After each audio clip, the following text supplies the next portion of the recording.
बिस्मिल्लाहिर्रहमानिर्रहीम। अस्सलाम वालेकुम व्यूअर्स, आप सब कैसे हैं? उम्मीद करती हूँ कि आप सब अल्लाह ताला के फजल करम से खैरियत से होंगे।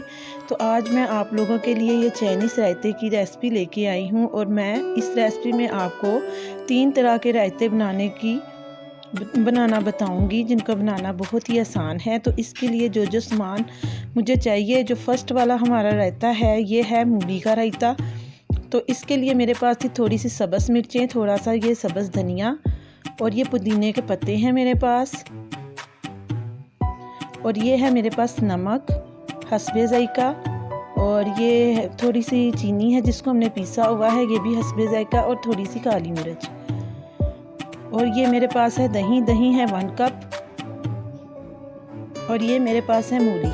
इसको मैंने अच्छे तरीके से इसके छील के इसको साफ़ करके धो लिया है, और अब मैं इसको काट लूँगी मशीन की मदद से। आप क्रश भी कर सकते हैं इसको बारीक बारीक।